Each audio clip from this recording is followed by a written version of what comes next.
Alright guys, well as promised, we're going to go ahead and take a look at some of the AR cards, that is Augmented Reality cards for the 3DS. And this one right here, this is what they look like. This is the core slash foundation card that you absolutely need in order to initiate these mini games.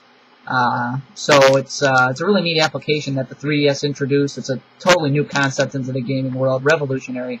And you know, you've seen it a little bit before, but it's not standard on regular gaming platforms across the, it's not a standard feature. So we're gonna go ahead and check out this unique feature tonight.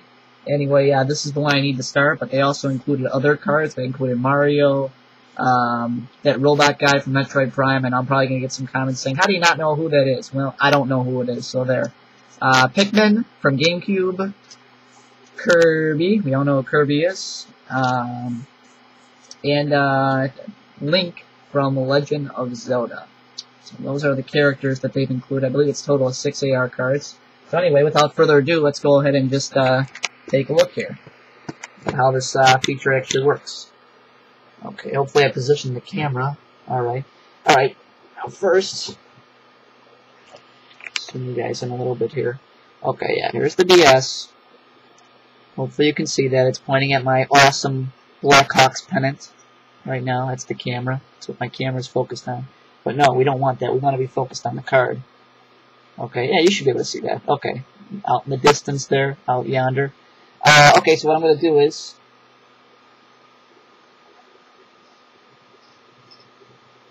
Okay, alright. Focus on the card.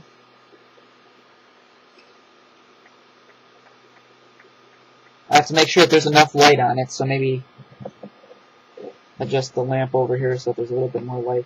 Okay, there we go. You notice that a mini game pops up. Now this doesn't happen right at first. I actually adjusted it so that I wouldn't have to be fumbling around trying to calibrate the camera and lighting right away so that I have the game ready to go for you. But anyway, this is Archery. I don't know if you can see little targets here, but I'm actually playing Archery right now. That's just a standard mini game on here. That's the first augmented AR game that you actually go through. And alright, so I'm shooting here.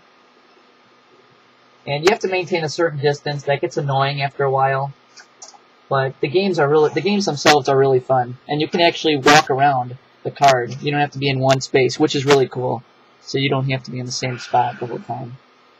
Let's see, I can actually move the system the whole time to get a better angle, a better shot at whatever game I'm playing. So it's a really cool feature. It's not perfect, but it's really cool though. You should see that. There we go. I own those targets, guys. Own them. Alright. Uh-oh. Looks like we're coming up to a boss. Yep, we sure are. Where's the other one? Over there. Cool. Okay. See, I can move it around. But again, you go too far away, it won't recognize it. Beat the dragon. Okay. Let's see what we can do here. See, it doesn't recognize it. Now it recognizes it. Alright, I'm shooting at him. He's red. He's black.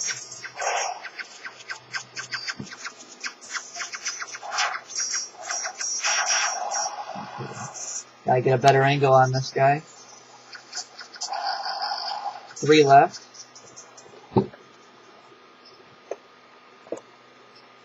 Let's go around here. Oh. I had it.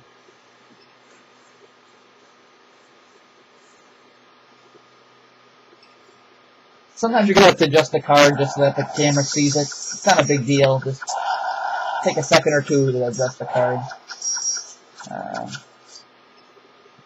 Alright, that's about all. Sorry, the camera's not going to handle it all, but yeah. You get the general idea, I think. So that's kind of a 101 intro to the augmented reality feature of the 3DS. It's really cool. Again, it's not perfect, but it's, you know, the thing with the 3DS, guys, is that there's just a lot of good stuff to follow. It's not even a matter of what's good now. They've kind of set the building blocks with the hardware. The hardware is really, I mean, I've never seen such a device more advanced than the 3DS, like I say. You can't say the NGP is, because we don't know it. The NGP isn't out yet.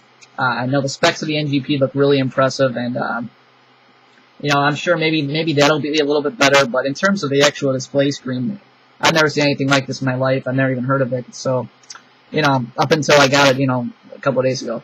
So what can I say? It's extremely impressive. They have to work on the software, though. Nintendo is, they don't have anything as far as software is concerned right away anyway. I mean, they had like one update, and that was for what? For, you know, a 3D movie, which looked great. Don't get me wrong, looked great, but there's, you know, there's still a lot of stuff that we haven't seen yet from them. So, you know, some people reported a, you know, gray screen of death. I'm going to give my opinion on that. That's, you know, that was before people actually got the firmware update, and then people after that kept saying that, you know, they were still getting a gray screen of death, especially with Lego Star Wars. And that especially caught my attention. That's going to be the first official, you know, non-software, preloaded software game that I'm going to get for the 3DS. It'll be Lego Star Wars. I believe it's the Clone Wars, for the 3DS. So I want to see how that looks. I heard great things about it. I thought about getting Man in Football. I wouldn't recommend it. No online play on that. The 3D kind of sucks on there too. So yeah, I think I'm just going to go with, I'm going to go ahead and stick with Lego 3DS Star Wars. But again, people are reporting gray screens of death. I'm sure Nintendo will correct it in their next update. The problem is, though, we don't know when the next update's going to come out. So that's a little frustrating right now for us new 3DS users like myself. So I just wanted to go ahead and get my opinion out on that, saying that don't fret if you get the gray screen. Just go ahead, reset it. I mean, how much stuff can you have on there already? I mean, honestly, there aren't a whole lot of games out yet. Most of them are all predicted to come out in the next couple months. Don't fret about it. Just hit the soft reset, or I don't even know how you do it, but yeah, it's not worth getting angry over. Nintendo is always good at correcting themselves, as far as I know. So yeah, again, you just gotta wait for the update. You gotta be patient, and unfortunately, the next update isn't scheduled till May. So just be cool about it. Be patient. Look at some of the preloaded software. Like I say, these cool AR cards are fantastic. Face Raiders is another amazing game. You know, you can watch. I mean, you can, you know, listen to, you know, music on there. You can, what else can you do? They have the friend feature. That's still a work in progress. Street Pass is still a work in progress. So there's just a lot of stuff they have to do, that they have to, you know, finish, you know, loose odds and ends like that in order to make the system full. But certainly add your own friends, and I'll put my friend code up in the description and the annotations so you guys can add me, so that we can at least see what preloaded software, or if any of you guys have, you probably have already some of the newly released software from the other game developers already. The stuff that came out right away, like Steel Diver and Lego Star Wars, which I already ordered. It should be on the way soon. But yeah, so I guess the best thing you can do now is just start adding friends. Get some friends on your friend list, see what they're doing. Put status updates so you can at least have a little bit of communication between each other. And yeah, and just be patient, guys. The one in May is going to be awesome. I can guarantee you that. There's going to be a web browser. It's going to be really cool. So there's still a lot of good stuff to come. So until then, just be cool about it. This is That NES Fan signing off. Thanks again for watching, guys. Yeah. Cool. Mario agrees. More to come. Bye-bye.